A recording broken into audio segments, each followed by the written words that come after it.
तुलसी का प्यारा वचन, ये है वचन प्यारा। परमेश्वर के धन्य नाम की महिमा हो।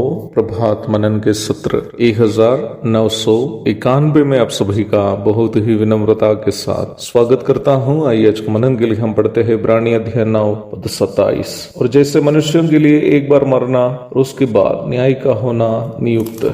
बीते दिनों में हम बाइबल में बताए गए 3 प्रकार की मृत्यु और 3 न्याय आसन के बारे में मनन किए थे। प्रारंभ में पढ़ी गई पद के प्रायोगिक परिप्रेक्ष्य में आज मैं आपसे कुछ बात कहना चाहता हूं। जब हम ये आयत पढ़ते हैं कि एक बार मरना और उसके बाद न्याय का होना मनुष्यों के लिए नियुक्त है, एक ऐसी सोच भी मन में उत्पन्न होने की संभावना है कि क्या वो परमेश्वर वास्तव में हमसे प्रेम करता है जो हमारे पाप के कारण इतना भयानक दंड हमें देता है। इस प्रकार यदि कोई सोचता हो तो मैं कभी भी उनकी आलोचना नहीं करूंगा, क्योंकि मैं उन लोगों को पसंद करता हूं जो वास्तव में जानने की इच्छा से सवाल करते हैं। सवाल करना बुद्धिशाली लोगों की पहचान है। बस यही ध्यान रखना है कि सवाल करने का उद्देश्य जानकारी पाने के लिए हो, ना कि मजा करने या ना दिखावा करने के लिए हो। तब हम यही सवाल कर रहे थे कि पाप को दंड देने वाला या पापी को अनंत काल के लिए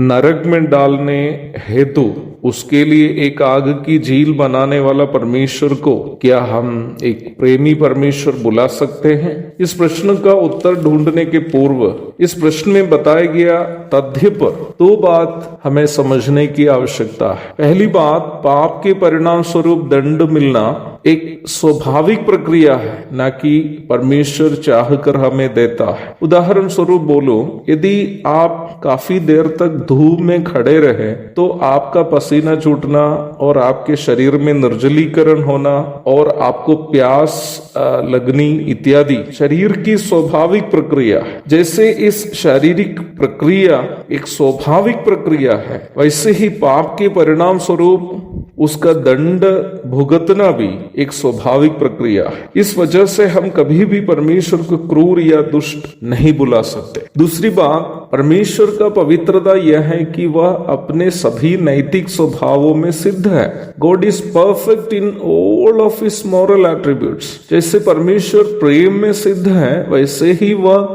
इंसाफ करने में भी सिद्ध है। वह जैसे एक प्रेमी पिता है, वैसे ही न्याय करने वाला न्यायाधीश भी है। मान लीजिए कि मैं किसी की हत्या की है, यदि परमेश्वर मुझे क्षमा करेंगे तो मैं परमेश्वर को एक प्रेमी पिता अवश्य बुला पाऊंगा, परंतु जिनकी हत्या हुई उनके और उनके परिजनों के नजरों में परमेश्वर कभी भी एक सच्चा न्यायाधीश नहीं हो सकता यदि वो हत्यारा को बिना दंड दिए छोड़ देता है। इसलिए पापी को दंड देना एक प्रेमी पिता होते समय भी एक सच्चा न्यायाधीश के रूप में परमेश्वर की मजबूरी है। अनंतकालीन आग की झील जो पापी के अंतिम पड़ाव है, वो भी निश्चित रूप में परमेश्वर की क्रूरता को नहीं बल्कि परमेश्वर के न्याय करने का स्वभाव का दृष्टांत है। एक और शुभ दिन की धन्य कामनाओं के साथ आज का मनन मैं यहाँ समाप्त करता हूँ। प्रभु आप सबको आशीष दे। आमीन।